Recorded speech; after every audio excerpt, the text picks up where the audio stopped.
നമുക്ക് ഇഷിതയുടെയും മഹേഷിന്റെയും നാളത്തെ നല്ലൊരു വിശേഷം കേട്ടാലോ? അങ്ങനെ നാളത്തെ വിശേഷം നമ്മൾ കാണുന്ന ആകാശിന്റെ രചനയും കൂടെ സംസാരിച്ചുകൊണ്ടിരിക്കുകയാണ്. ആകാശിന്റെ മനസ്സിൽ എങ്ങനെയെങ്കിലും രചനയെ വെച്ച് മഹേഷിനെ തകർക്കണം, ആ ഒരു ചിന്ത മാത്രമേ ഉണ്ടായിരുന്നുള്ളൂ. പിന്നീട് രചനയോട് പറഞ്ഞു, ഞാനേ ആ സെക്യൂരിറ്റി റോയിനെ വിളിച്ച് ചോദിച്ചിട്ടുണ്ടായിരുന്നു മഹേഷിന്റെ ഫ്ലാറ്റിലെ.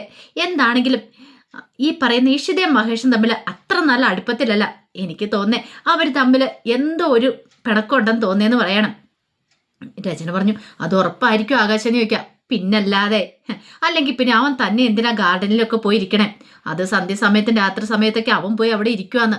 അവൻ എന്തോ കാര്യമായിട്ട് പറ്റിയിട്ടുണ്ട്. ഒരു പക്ഷേങ്കില് നീ ആയിരിക്കും ഇപ്പോഴത്തെ ആ പ്രധാന പ്രശ്നം എന്ന് പറയണം.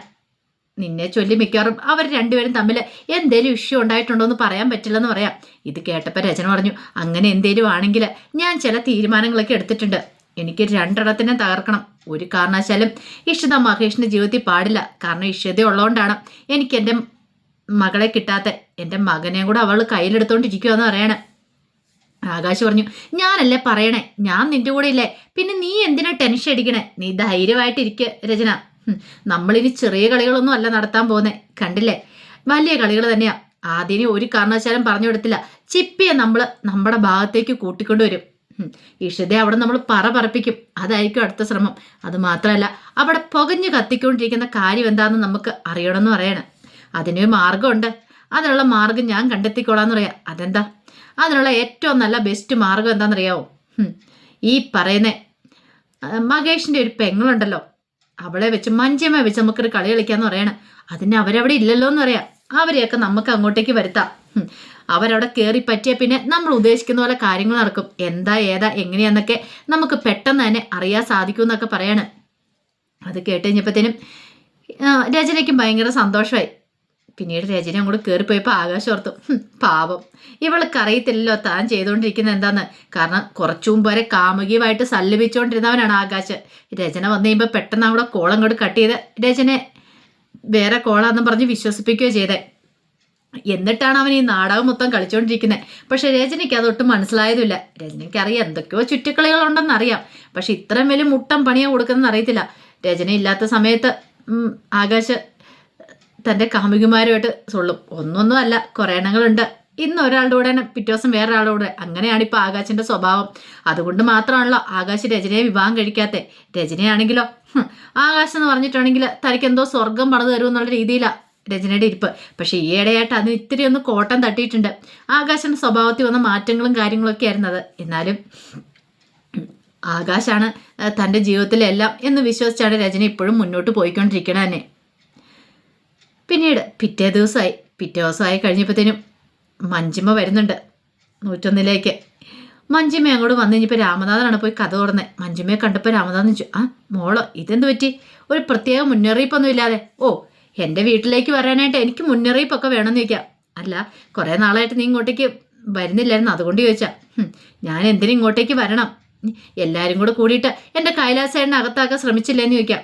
ഇത് കേട്ടപ്പോൾ രാമനാഥൻ പറഞ്ഞു, വെറുതെ ഒന്നും അല്ല, നിന്റെ കൈലാസേണ്ണ എന്തെങ്കിലും തെറ്റ് ചെയ്തിട്ടുണ്ടെങ്കിൽ അതിനുള്ള ശിക്ഷ അവന് കിട്ടണം, അത്രേ ഞങ്ങൾ ആഗ്രഹിച്ചിട്ടുള്ളൂ. അല്ല, നീ ഇപ്പോഴും അവനെ തന്നെ സപ്പോർട്ട് ചെയ്ത് നിൽക്കുവാണോ എന്ന് രാമനാഥൻ ചോദിക്കുക. പിന്നല്ലാതെ, എൻ്റെ കൈലാസേണ്ണ അങ്ങനെ തെറ്റൊന്നും ചെയ്യുന്ന ആളല്ല. ഇവിടെ ഒരു പുണ്യാളത്തി ഉണ്ടല്ലോ ഇഷിത, അവൾ കാരണം ഈ പ്രശ്നങ്ങളൊക്കെ ഉണ്ടായത്. അല്ലെങ്കിൽ അവൾ ഈ കുടുംബത്തിലേക്ക് കയറി വരുന്നതിന് മുമ്പ് ഈ കുടുംബത്തിൽ ഇത്രയും പ്രശ്നങ്ങളൊക്കെ ഉണ്ടായിരുന്നു വെച്ചാൽ ഒരു പ്രശ്നങ്ങളും ഇല്ലായിരുന്നല്ലോ, ഇപ്പോഴല്ലേ എന്ന് ചോദിക്കുകയാണ്. രാമനാഥൻ പറഞ്ഞു, നീ ഇപ്പോഴെങ്ങോട്ടാ എന്തിനാ കയറി വന്നേ? ഈ കുടുംബം കുട്ടിച്ചോറാക്കാൻ വേണ്ടി ആണോ എന്ന് ചോദിക്കണം. അതെന്താ വെച്ചാൽ ഇങ്ങനെയൊക്കെ പറയണേ? അല്ല, നീ എന്ത് വന്നാലും പ്രശ്നങ്ങൾ ഉണ്ടായിട്ടുള്ളൂ. മിക്കവാറും സ്വപ്നവല്ലിയുടെ മനസ്സിലേക്ക് എന്തേലും വിഷം കുത്തി നിറയ്ക്കാനായിരിക്കും വരവ്. അങ്ങനെ എന്തേലും ഉണ്ടെങ്കിൽ ഒരു കാര്യം ഞാൻ പറഞ്ഞേക്കാം, ഇപ്പോഴേ അതങ്ങോട്ട് മനസ്സിൽ വെച്ചാൽ മതി. അങ്ങനെ എന്തെങ്കിലും ഒരു കാര്യം ചെയ്തിട്ടുണ്ടെങ്കിൽ പിന്നെ ഇവിടെ നിന്നെ ഞാൻ നിർത്തുമെന്ന് തോന്നുന്നുണ്ടോ? നിന്റെ വെറും തോന്നലാത്. ഇനി കുത്തിത്തിരിപ്പായിട്ട് ഇവിടെ നിന്നേക്കരുതെന്നൊക്കെ പറയാൻ രാമനാഥൻ ഒരു വാണിംഗ് കൊടുക്കുന്നുണ്ട്. പിന്നീട് മഞ്ജിമ അങ്ങോട്ട് പോകുമ്പോഴത്തേനും രാമനാഥൻ ഓർത്തു, ഇവളുടെ വരവ് വെറുതെ ആയിരിക്കില്ല. മിക്കവാറും എന്താ രഹസ്യം എന്നറിയാൻ വേണ്ടി വന്നിരിക്കുന്നതായിരിക്കും. എങ്കിൽ സൂക്ഷിക്കണം. ഇവൾ അറിഞ്ഞിട്ടുണ്ടെങ്കിൽ അപ്പോൾ തന്നെ സ്വപ്നവല്ലി അത് അറിയാനും പോകും. സ്വപ്നവല്ലി അറിഞ്ഞു കഴിഞ്ഞിട്ടുണ്ടെങ്കിൽ അത് അതിനേക്കാളും പ്രശ്നമാണ്. ഇഷിതയും മഹേഷും തമ്മിൽ ഭാര്യ ഭർത്താക്കന്മാരായിട്ടല്ല, രണ്ട് സുഹൃത്തുക്കളെ പോലെയാണ് കഴിയുന്നതെന്ന് അറിഞ്ഞു കഴിഞ്ഞിട്ടുണ്ടെങ്കിൽ പിന്നെ വലിയ ഭൂകമ്പമായിരിക്കും ഇവിടെ നടക്കാൻ പോകുന്നത്. അതൊക്കെ ഓർത്ത് കഴിഞ്ഞപ്പോഴത്തേനും രാമനാഥനോട് ഉള്ള സമനില തെറ്റോടെ. കാരണം ചിന്തിക്കാൻ പറ്റുന്നതിൽ അപ്പുറമായിരുന്നു. ഇപ്പം തൽക്കാലത്തേക്ക് ഇങ്ങനെ അങ്ങോട്ട് പോവാ. അധികം ആരും ഒന്നും അറിഞ്ഞിട്ടില്ല. പക്ഷെ എത്ര നാളിത് മൂടി വെക്കാണ്ട് സാധിക്കും? രചനയ്ക്ക് ഇതൊരു തുറുപ്പ് ചീട്ടായിരിക്കും ഇത് കിട്ടി കഴിഞ്ഞിട്ടുണ്ടെങ്കിൽ. കാരണം അല്ലെങ്കിൽ തന്നെ അവൾക്ക് ഇഷിതയെ കണ്ടെടുത്താൽ കാണത്തില്ല. അതൊക്കെ ഓർത്ത് കഴിഞ്ഞപ്പോഴത്തേനും രാമനാഥൻ നല്ല ടെൻഷനായിരുന്നു. പിന്നീട് മഞ്ജിമ വന്ന് നിറഞ്ഞപ്പോൾ സ്വപ്നവലിക്ക് ഭയങ്കര സന്തോഷം. സ്വപ്നവലി അങ്ങോട്ട് ഓടിച്ചെന്ന് മഞ്ജിമയെ കെട്ടിപ്പിടിച്ചിട്ട് പറഞ്ഞു, എന്നാലും ഇത്ര ദിവസം നിന്നെ ഇങ്ങോട്ട് കണ്ടുപോലും ഇല്ലോ. നീ എന്നാ മോളെ എന്നെ തിരിഞ്ഞു നോക്കാത്തെന്ന് ചോദിക്കാം. പിന്നെ അമ്മയ്ക്ക് എന്നെ വേണ്ടല്ലോ. അമ്മയ്ക്ക് എന്നോട് എന്തെങ്കിലും ഇഷ്ടമുണ്ടായിരുന്നെങ്കിൽ അമ്മ എന്നെ ഇങ്ങോട്ട് വിളിക്കില്ലായിരുന്നോ? അത് പിന്നെ നീ നിന്റെ ചെറിയച്ഛൻ്റെ വീട്ടിൽ സുഖമായിട്ടിരിക്കുന്ന കരുതിയല്ലേ വിളിക്കായിരുന്നേ. പിന്നെ സുഖമായിട്ടിരിക്കുന്നു എന്നും പറഞ്ഞുകൊണ്ട് അമ്മയ്ക്കൊന്ന് വിളിക്കാമല്ലോ, എന്നെ വിളിച്ചിട്ട് ഇങ്ങോട്ടേക്ക് വരാൻ പറയാലോ. അല്ല മോളെ നിനക്ക് സുഖമാണെന്ന് ചോദിക്കോ. ഓ ഇപ്പോഴെങ്കിലും തിരക്കില്ല സുഖമാണെന്നൊക്കെ. അമ്മയ്ക്കും മരുമോളും കൊച്ചുമോളും ഒക്കെ ഉള്ളതുകൊണ്ടായിരിക്കും നമ്മളൊരു വിലയില്ലാത്തതെന്ന് പറയണം. ഇത് കേട്ടപ്പോൾ സ്വപ്നവല്ലി അങ്ങനെയൊന്നും പറയരുത്, നീ എന്തിനാ വെറുതെ അങ്ങനെയൊക്കെ പറയണമെന്ന് ചോദിക്കണം. പിന്നീട് സ്വപ്നവല്ലി പറഞ്ഞു, ഞാൻ തന്നെ അല്ലേ ടെൻഷനിലാന്ന് പറയണം. ടെൻഷനിലോ? അതെന്താമേന്ന് മഞ്ജിമ ഒന്നും അറിയത്തില്ലാത്ത മട്ടി ചോദിക്കണം. എൻ്റെ മോളെ ഇവിടെ എന്തൊക്കെയോ പുകഞ്ഞു കത്തുന്നുണ്ട്. മഹേഷ് ഇഷിതയും തമ്മിൽ എന്തോ പ്രശ്നം ഉണ്ടെന്നാ തോന്നുന്നതെന്ന് പറയണം. പ്രശ്നമോ? എന്ത് പ്രശ്നം? എന്താണെന്നറിയത്തില്ല, ഒന്നും തുറന്നു പറഞ്ഞിട്ടില്ല. പക്ഷെ അവർ തമ്മിൽ എന്തോ ഒരു ഇഷ്യൂ ഉണ്ട്. പുറമെ ഇങ്ങനെ കാണിക്കുന്നുണ്ടെങ്കിലും രണ്ടുപേരുടെ ഉള്ളിൽ എന്തോ ചീഞ്ഞ് നാറുന്നുണ്ടെന്ന് പറയണം. അതെന്താണെന്ന് എനിക്ക് അറിയില്ല എന്ന് പറയണം. ഇത് കേട്ട് ഞാൻ മഞ്ജു പറഞ്ഞു, അങ്ങനെയാണോ? അങ്ങനെയാണ് അമ്മ ധൈര്യമായിട്ടിരിക്കുക. അവരുടെ ഉള്ളിൽ എന്താ ഏതാന്നൊക്കെ ഈ മഞ്ജിമ കണ്ടെത്തുമെന്ന് പറയണം. സത്യമാണോ മോളെ? പിന്നെ അതിനൊക്കെയുള്ള വിദ്യകളും കാര്യങ്ങളൊക്കെ എൻ്റെ കയ്യിലുണ്ട്. എന്നോടാ കളി.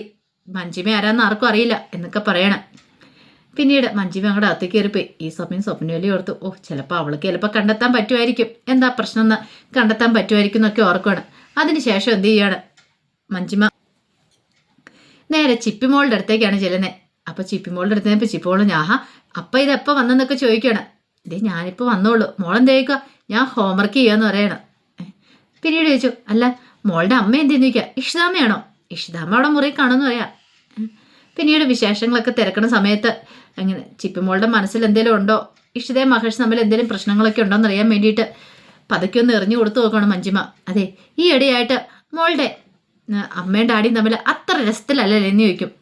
ഇത് കേട്ടപ്പോൾ ചിപ്പി ചോദിച്ചു, അപ്പം എന്താ ഉദ്ദേശിച്ചതെന്ന് ചോദിക്കണം. അല്ല അവർ തമ്മിൽ വല്ല വഴക്കൊക്കെ ഉണ്ടാക്കിയോന്ന് ചോദിക്കണം. വഴക്കോ? എന്ത് വഴക്ക്? അല്ല ഈടായിട്ടെങ്ങാനും മോള് കണ്ടായിരുന്നോ അവർ തമ്മിൽ വല്ല പിണക്കോ വഴക്കോ അങ്ങനെ എന്തെങ്കിലും? അങ്ങനെയൊന്നും ഞാൻ കണ്ടില്ല എന്ന് പറയാം. മോള് ശരിക്കും ഒന്ന് ഓർത്ത് നോക്കാൻ പറയണം.